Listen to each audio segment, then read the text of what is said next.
بسم اللہ الرحمن الرحیم۔ اللہم صلی علی محمد و آل محمد و عجل فرجہم و اجمعین۔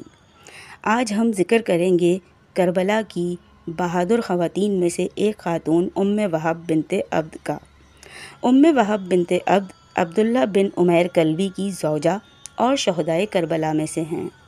ام وہب اپنے شوہر کے ساتھ شب میں کوفے سے کربلا آئیں اور میدان کربلا میں امام حسین علیہ السلام کے لشکر سے جا ملیں۔ روز عاشورہ جب ان کے شوہر جنگ کے لیے چلے گئے تو انہوں نے امام سے جنگ کی اجازت طلب کی، لیکن امام حسین علیہ السلام نے منع فرمایا۔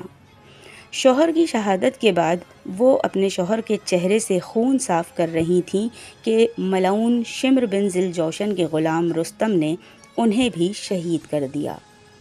وہ ایک بہادر خاتون تھیں جو اپنے شوہر عبداللہ بن عمیر کلبی کے ساتھ کربلا میں شہادت کے درجے پر فائز ہوئیں۔ قابل ذکر یہ ہے کہ کربلا کے دل خراش واقعے میں حضرت امام حسین علیہ السلام کے قافلے میں 3 ایسی شجاع و بہادر خواتین تھیں جنہوں نے یزیدیوں سے مقابلہ کیا، جن میں سے 2 عورتیں حضرت امام حسین علیہ السلام کے حکم سے میدان جنگ سے خارج ہو گئیں، لیکن ام وہب کربلا کی جنگ میں موجود تھیں اور شہادت کے اعلیٰ درجے پر فائز ہوئیں۔ ام وہب کا شمار ان چند خاص خواتین میں ہوتا ہے جو اپنے شوہر سے والہانہ عشق و محبت کے علاوہ امام وقت حضرت امام حسین علیہ السلام سے بے پناہ عقیدت رکھتی تھیں اور ان کا شمار خالص شیعوں میں ہوتا تھا۔ اس طرح کی عظیم خواتین کا وجود نہ صرف دنیا کی تاریخ بلکہ تاریخ اسلام میں بھی بہت کم دیکھنے کو ملتا ہے۔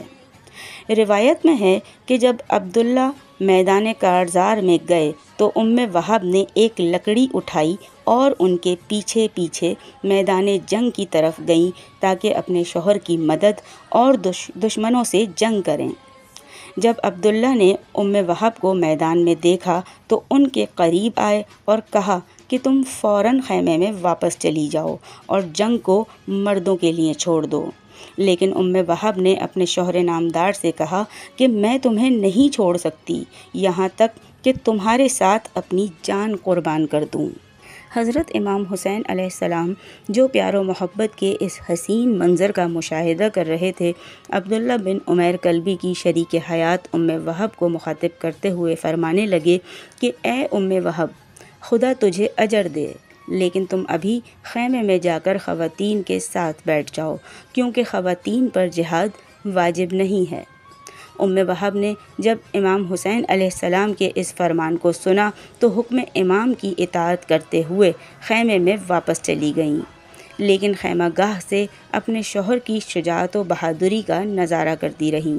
لیکن جب عبداللہ نے جام شہادت نوش کیا تو دوڑتے ہوئے اپنے شوہر کے سرہانے پہنچ گئیں اور کہا کہ اے میرے سرتاج، تمہیں بہشت مبارک ہو۔ میں اس خدا سے جس نے تمہیں جنت کی نعمت سے سرفراز کیا ہے التجا کرتی ہوں کہ مجھے بھی تمہارے ساتھ جنت میں تمہارا ہم نشیں قرار دے دے۔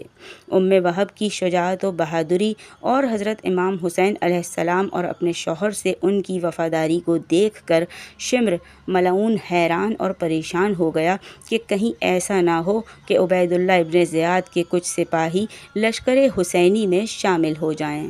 اس لیے اس نے اپنے غلام رستم کو حکم دیا کہ فوراً ام وہب کے سر پر ایسا گرز مارے کہ وہ ختم ہو جائیں، اور اس ملعون رستم نے بھی ایسا ہی کیا، اور اس طرح عبداللہ عمیر کلبی کی شجاع و بہادر شریک حیات ام وہب اپنے شوہر کی شہادت کے کچھ ہی لمحوں کے بعد شہادت کے اعلیٰ درجے پر فائز ہو گئیں اور اپنا مدعا حاصل کر لیا۔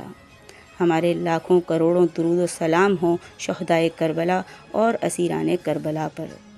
السلام علی الحسین وعلی علی ابن الحسین وعلی اولاد الحسین وعلی اصحاب الحسین۔